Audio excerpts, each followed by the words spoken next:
አንዲት ሔዋን የምትባል ትንሽዬ ልጅ ከአባቷ ጃቤር ጋር ብቻዋን ትኖራለች። ሔዋን የባሌት ዳንስ በጣም ትወዳለች። አባቷ ሁልጊዜ ያበረታታታል። በልደቷ ቀን ትንሽ ግን የፍቅራቸው ውድ ምልክት የሆነች የባላሪና የሙዚቃ ሳጥን ይሰጣታል። አንድ ምሽት ቤታቸው ውስጥ በሰላም ሲዝናኑ፣ ጸጥታ የሰፈነበት ምሽት ወደ ትርምስ ይቀየራል። አንድ የቅጥረኛ ቡድን ቤታቸውን ወረረ። እነማን እንደሆኑ ሳይታወቅም ጃቪየርን ይህን የጠበቀ ይመስላል። በቅስፈት ደመ ነፍሱ ተቆጣጥሮት ያለ ስህተት እየተዋጋ አጥቂዎችን አንድ በአንድ ይጥላል። በሚንቀሳቀስበት መንገድ እሱ ተራ ሰው አለመሆኑ ግልጽ ነው። ጃቪየር አደጋውን ተገንዝቦ ሔዋንን በሚስጥር ክፍል ውስጥ ይደብቃታል። ነገር ግን ቅጥረኞች መምጣታቸውን ቀጠሉና በመጨረሻ ተሸነፈ። መሪያቸው በመጨረሻ ታየ። ዘ ቻንስለር በመባል የሚታወቅ ሰው። ቻንስለሩ ሔዋንን ሊወስዳት ነው የመጣው። ፈርታ የተደበቀችው ትንሽ ልጅ ሔዋን ታሪኳ የሚጀምረው እዚህ ላይ ነው። ቻንስለሩ የሺህ ዓመት ዕድሜ ያለው አንድ ጥንታዊ ምስጢራዊ ኑፋቄ እንደሚመራ ተገለጸ። ጃቤር በአንድ ወቅት አባል ነበረ፣ ነገር ግን ከድቷቸዋል። አሁን ቻንስለሩ ሔዋን ከመላው ዓለም የተሰበሰቡ ሌሎች ልጆች ጋር በመሆን የኑፋቂያቸው ቀጣይ ትውልድ እንድትሆን ይፈልጋሉ። ጃቤር ራሱን እንዲያድን የሚያቀርብለት ጨካኝ ይቅርታ አቅርቦት አድርጎ አንድ ጥይት ብቻ ያለበት ሽጉጥ ሰጠው። ነገር ግን ሔዋን አባቷን ስትጠራ ያ የመዘናጋት ጊዜ የጃቤር ዕድል ሆነ። መልሶ ተዋጋ። ቻንስለሩ በሌሊት ውስጥ ከመጥፋቱ በፊት በርካታ ሰዎችን ገደለ። በግርግሩ መካከል ሔዋን በአንድ ወታደር ላይ በኤክስ ቅርጽ ያለው ጠባሳ አስተዋለች። ጃቤር ፈንጅ ፈንድቶ በተተኮሰ ጥይት እንኳ ሳይቆም ሔዋንን ተሸክሞ ወደ ውጭ ወጣ። እሷ ደህና እስከምትሆን ድረስ ማቆም አልፈለገም። ከጥቂት ሰከንዶች በኋላ ቤቱ በእሳት ነበልባል ተያዘ። ጃቤር በመጨረሻ እስትንፋሱ ሔዋንን ራሷን እንድትጠብቅ ነገራት። ሙሉ በሙሉ ብቻዋን የቀረችው ሔዋን ሁሉንም ነገር ለፖሊስ ነገረች። ነገር ግን ብዙ ሳይቆይ ያልተጠበቀ ሰው ታየ። የኮንቲኔንታል ሆቴል ስራ አስኪያጅ ዊንስተን ወላጅ አልባዋን ልጅ ወደ ሩስካ ሮማ ወሰዳት፣ ለገዳዮች ማሰልጠኛ ስፍራ። በዚያም ሔዋን ዘ ዲክታተር በመባል የምትታወቅን ሴት እንክብካቤ ስር ወደቀች። እሷም ወደ ኃይለኛ ሴት ቀየረቻት። ከ12 ዓመት በኋላ ሔዋን ከዚህ በፊት የነበረችው ደካማ ትንሽ ልጅ አይደለችም። አሁን በቀጥታ በዳይሬክተሩ ጥንቃቄ በተሞላበት እይታ ስር የሰለጠነች ተግሳጽ ያላት ባለሪና ነች። በሩስካ ሮማ እያንዳንዱ ሴት ምልምል የዳንስ ውበትንና የመግደልን ትክክለኛነት ትማራለች። እዚህ ጥበብ ብቻ አይደለም፣ በአመፃ ላይ በተገነባ ዓለም ውስጥ አካልንና አእምሮን ለመቆጣጠር ሚዛን ነው። የባሌት ክፍለ ጊዜ ከጨረሰች በኋላ ሔዋን ከሌሎች ምልምሎች ጋር በቀጥታ ወደ ውጊያ ስልጠና ትገባለች። ለእጅ ውጊያ አንስቶ እስከ ጦር መሳሪያ አጠቃቀም ድረስ የሚካኑት እያንዳንዱ ችሎታ ለመዳን አስፈላጊ ነው። እንደ አርበኛ ገዳዮች ሳይሆን ሔዋንና አቻዎቿ ከፍተኛ ጥበቃ የሚያስፈልጋቸውን ደንበኞች እንዴት መከላከል እንደሚቻል ላይ ያተኩራሉ። የዓመታት የማያቋርጥ ስልጠናና ህመም ሔዋንን ወደ ልዩ ነገር ቀየራት። 12 ዓመቷን ስትጨርስ በክፍሏ ውስጥ ምርጥ ተብላ ታወቀች። የተፈራችና የተደነቀች ነበረች። ነገር ግን ቦታዋን በእውነት ከማግኘቷ በፊት የመጨረሻ ፈተና መጋፈጥ አለባት። በኋላ ብቻዋን ስትቆም የአባቷ ትዝታዎች ይጎርፉባታል። እስከዚያ ድረስ ታዋቂው ጆን ዊክ ከሩስካ ሮማ ጥበቃ ለመፈለግ መጥቷል። ከመላው ዓለም ባሉ ገዳዮች እየታደነ እዚያ ያለውን ስራውን ሲጨርስ በመጨረሻ አፈታሪክ የሆነውን ሰው ታያለች።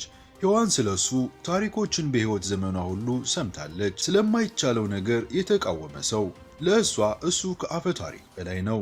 ነገር ግን እሱ እንዳማከራት ከዚህ ዓለም ከመራቅ ይልቅ ሔዋን የራሷን መንገድ ትመርጣለች።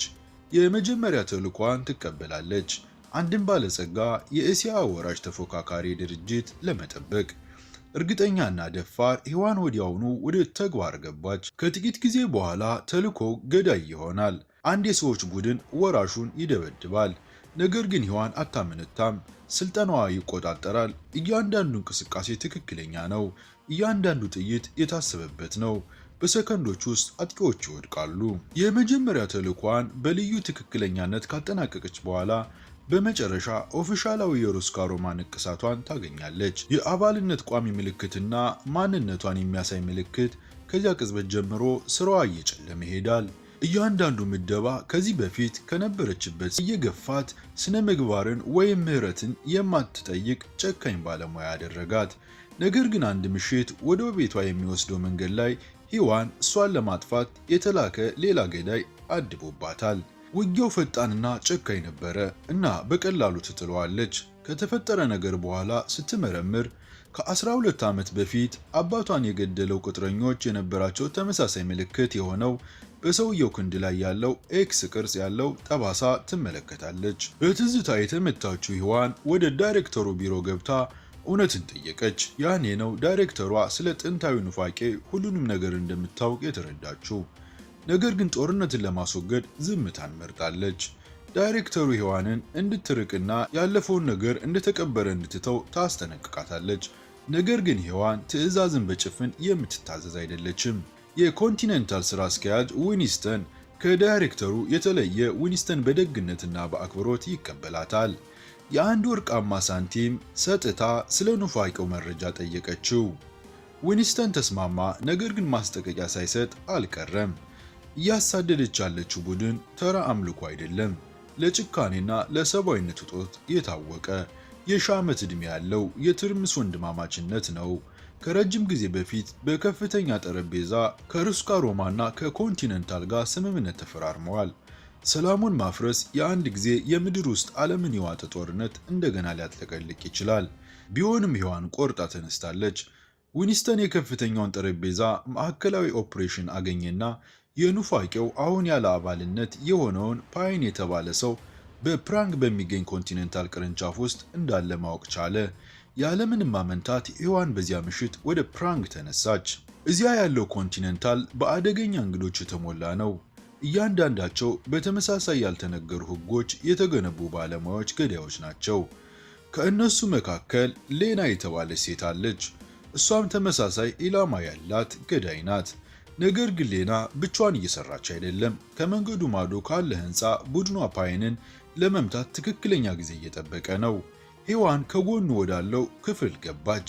ጊዜ ሳታጠፋ እርምጃ መውሰድ ጀመረች። ሳትታወቅ ወደ ክፍሉ ለመግባት በጥንቃቄ ጠባብ በሆነው የመስኮት ጫፍ ላይ ትራመዳለች። ነገር ግን አንዴ ከገባች በኋላ ኤላ የምትባል ትንሽ ልጅ ታገኛለች። ምላሽ ከመስጠቷ በፊት ፓይን በኋላ ሽጉጥ ይዞ ታየ። ልጅቷ የፓይን ሴት ልጅ እንደሆነች ታወቀ። እሷን እዚህ ደብቋታል። በአንድ ወቅት ይቆጣጠረው የነበረው ኑፋቄ ለማምለጥ በከፍተኛ ሁኔታ እየሞከረ ነው። ትዕይንቱ ጃቤር ልጁን ለመጠበቅ ሲዋጋ ከነበረው የሂዋን ያለፈ ታሪክ ጋር ይመሳሰላል። የፓይንን ታሪክ መስማት ያሳዝናል። እሱን ለመግደል መጥታለች። ነገር ግን ይህ ሁሉ ክስበት በአስደናቂ ሁኔታ የተለመደ ስሜት ይሰማታል። ይህ በእንዲህ እንዳለ ሌና ሂዋን በፓይን ክፍል ውስጥ እንዳለች ከቡድኑ ዜና ደረሳት። የሂዋንን ማመንታት እንደ ክህደት በመሳሳት የፓይንን ላይ ያለውን ሽልማት በጥፍ ታደርጋለች። በአካባቢው ያሉትን እያንዳንዱ ገዳይ ወደ አዳኝ ትለውጣለች። ከጥቂት ጊዜ በኋላ ጸጥታው ውጥረት ወደ ትርምስ ይፈነዳል። በክፍሉ ውስጥ ጨካኝ የሆነ የተኩስ ልውውጥ ተጀመረ። ጥይቶች ግድግዳዎችና የቤት ዕቃዎችን ሰባበሩ። ሂዋን ምርጫዋን ስትወስን አብረው ተዋጉ። ከገዳዮቹ ጋር በመታገል ወደ ታች በሚወስደው ሊፍት ለመድረስ ጊዜ ለማግኘት ይሞክራሉ። ፓይን ኤላን እንድጠብቅለት ሂዋንን ይለምናል። በምላሹ ስለ ኑፋቄው የሚያውቀውን ሁሉ እንደሚነግራት ቃል ገባላት። ነገር ግን የመሬት ወለል ከመድረሳቸው በፊት አዲስ ገዳይ ብቅ ብሎ ፓይንን ይተኩስበታል። ሂዋን ከኋላ ትመታለች። ራሷን ስታ እና ኤላ በቀጥታ ለቻንስለሩ እንድትደርስ ተያዘች። ትርምሱ የኮንቲኔንታል ስራ አስኪያጅ ትኩረትን ይስባል። በሆቴል ውስጥ የሚደረግ ማንኛውም አመጽ በከፍተኛ ጠረጴዛ ሕጎች በጥብቅ የተከለከለ ነው። ሂዋንና ሌሎቹ ሁለት ገዳዮች ለፍርድ በሆቴሉ ምክር ቤት ፊት ቀረቡ። በግቢው ውስጥ ማንንም ስላልገደለች ተረፈች። ሌሎች ግን ወዲያውኑ ተገደሉ። ስቃዩ ሲያበቃ ሂዋን አታርፍም። በምትኩ ጆን ዊክ ራሱ ብዙ ጊዜ ወደሚገኝበት ወደ አንድ የታወቀ የጦር መሳሪያ መደብር ሄደች። በወርቃማ ሳንቲሟ ለሚቀጥለው ተልኳ ልዩ መሳሪያዎችን መምረጥ ጀመረች።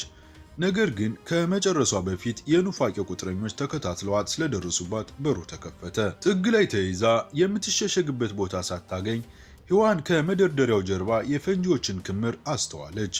ማምለጥ ካልቻለች ከእነሱ ጋር አብራ ትሞታለች። ከጥቂት ሴኮንዶች በኋላ ሕንፃው በነጎድጓዳማ ፍንዳታዎች ተናወጠ። የተኩስ ልውውጡ ጭስ ከተነፈሰ በኋላ የተናደደው የሱቁ ባለቤት ሔዋን ጠላቱ እንዳልሆነች ተረዳ። በምትኩ የቻንስለሩ ዋና መስሪያ ቤትና የጥንቱ ኑፋቄ ልብ የት እንደሚገኝ ነገራት። እዚያ ለመድረስ እንዲያግዛት የጦር መሳሪያዎችንና መኪና በነፃ ሰጣት። ሔዋን ብቻዋን ተነሳች። በሰፊ በረዷማ ምድረ በዳ ውስጥ እየነዳች ዳይሬክተሯ ጦርነት እንዳትጀምር እየደወለች አሳሰበቻት።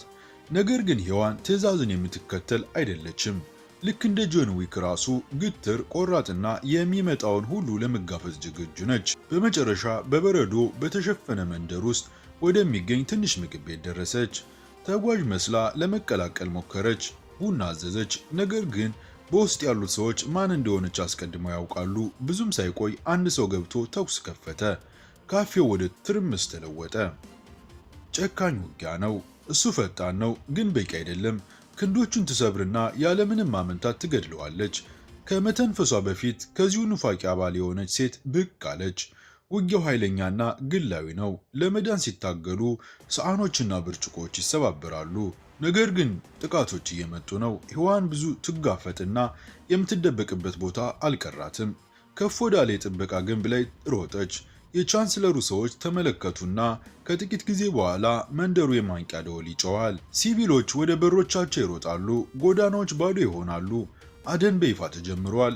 ሔዋንም አዳኝ ነች። ይህ ተራ መንደር አይደለም። እዚህ ሁሉም አዋቂዎች ማለት ይቻላል ለመሪው ለመሞት ዝግጁ ታማኝ የኑፋቂ አባላቶች ናቸው። በምትችለው ሁሉ ትታገላለች። ነገር ግን እድሉ የማይቻል ነው። በመጨረሻ በሌናና በሌሎቹ ተያዘች። ይህ በእንዲህ እንዳለ ኤላ በቻንስለሩ የግል ግዛት ውስጥ እንድትገኝ ተገለጸ። ሌና የሔዋንን መያዝ ስትዘግብ ቻንስለሩ ተደሰተና የማወቅ ጉጉት አደረበት። ሔዋን ቤተሰቧን ካጠፋ ሰው ጋር ፊት ለፊት ታስራ ነቃች። ቻንስለሩ ብቻዋን እዚህ ለመምጣት በመድፈሯ ተደንቆ ያፌዝባታል። ነገር ግን የሔዋን ቁጣ ፍራቻዋን ሰበረው። ለጥቂት ጊዜ ቻንስለሩ ዝም አለ። ከዚያም እንደ ከዳተኛ ልጅ የጃቬር ሴት ልጅ መሆኗን ያስታውሳል። ነገር ግን አስደንጋጭ መገለጥም አወረደ። ሌና እህቷ ናት። ከአባታቸው ተወስዳ በዓመታት በፊት በእሱ ያደገች። እውነቱ ሁለቱንም አስደነገጠ። ጊዜው ከመግባቱ በፊት የተኩሱ ድምፅ በአዳራሹ አስተጋባ። ሔዋን ጠባቂዎቿን ገድላ አመለጠች። የቻንስለሩን ማስጠንቀቂያ ችላ ብላ ሊና በበረዶ ውስጥ አሳደደቻት። በአቅራቢያው ባለው ቤት ውስጥ ሁለቱ ሴቶች በመጨረሻ ተገናኙ። እንደ ጠላት ሳይሆን እንደ ዘመዶች። ሊና ስለ ቤተሰባቸው እውነት ገለጸች። የአባታቸው ክህደት እናታቸውን እንዴት እንደጎዳና ሔዋን መደበኛ ሕይወት እንድትኖር ያደረገው ከፍተኛ ጥረት እንዴት ሁላቸውን እንደከፋፈላቸው። ሊናና ሔዋን ጸጥ ያለ ጊዜ ሲካፈሉ የኑፋቂው መንደሮች መደበቂያቸውን አገኙ። ተናዶ ቻንስለሩ ሰዎች ስራቸውን እንዲያጠናቅቁ አዘዘ። የእጅ ቦምብ ወደ ቤቱ ተወረወረ። ፍንዳታዎች ሁሉንም ነገር ቀዳደዱ። አቧራው ሲረጋጋ ሊና ለታናሽ እህቷ ሌላ ቃል ሳትናገር ተገደለች። አሁን ሙሉ በሙሉ ብቻዋን የቀረችው ሔዋን በቁጣ ትቃጠላለች። ሰይፍ ይዛ ወደ ትርምስ ገባች። ጠላቶችን አንድ ባንድ በጭካኔ ትቆርጣለች። ቁጣዋ የማይቆም ነው። ሔዋን አሁንም በሕይወት እንዳለችና ከምትጠበቀው በላይ አደገኛ እንደሆነች በመገንዘብ ቻንስለሩ ዳይሬክተሩን አነጋገረ። አሰልጣኟ ለተፈጠረው ትርምስ ተጠያቂ እንድትሆን ጠየቀ። ዳይሬክተሩ ግጭትን ለመጋፈጥ ባለመፈለግ ሁኔታውን ራሷ እንደምትፈታ ቃል ገባች። ማንም ያልጠበቀውን ትዕዛዝ ሰጠች።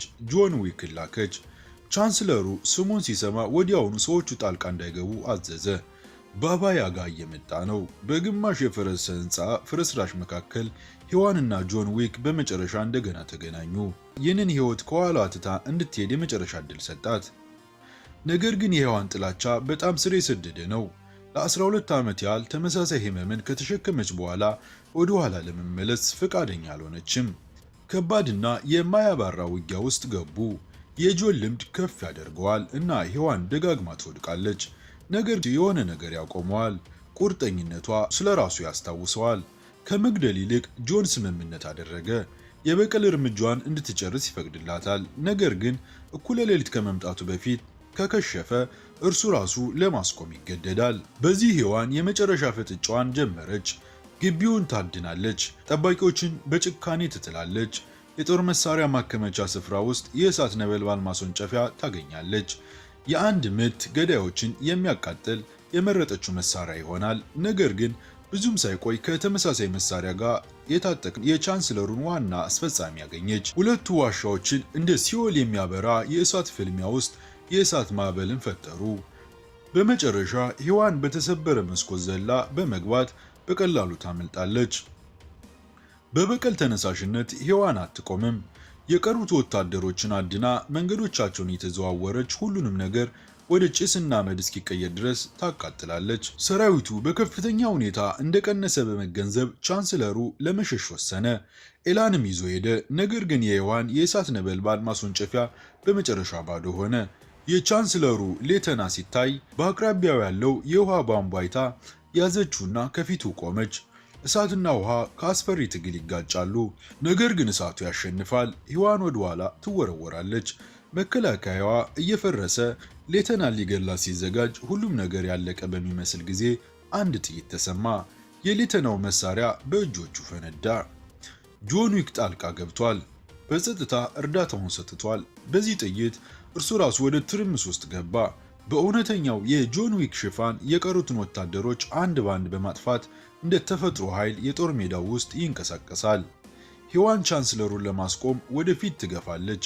መኪናው ሊነሳ ሲል ሔዋን ደረሰች። ቻንስለሩን ከውጭ እንዲወጣ አስገደደችው። ቃላት ብቻ ናቸው አሁን መሳሪያው።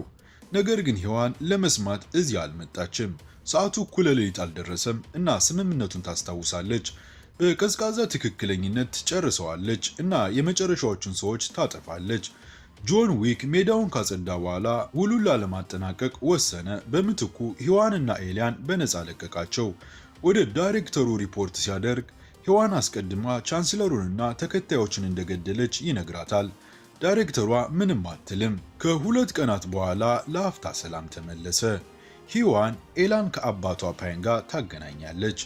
እሱም በጥቂት ጉዳዮች ተርፏል። በኋላ ጸጥታ በሰፈነበት ቲያትር ውስጥ ተቀምጣ የባሌት ትርኢት ትመለከታለች። ነገር ግን ዓለም አልረሳቻትም። በሌላ ቦታ አዲስ ውል ወጣ። $6 ሚሊዮን ለሔዋን። አዳኙ አሁን ራሱ የሚታደን ሆኗል። ፊልሙ ተጠናቀቀ። ከወደዳችሁት ላይክ፣ ሰብስክራይብ አይርሱ። እናመሰግናለን።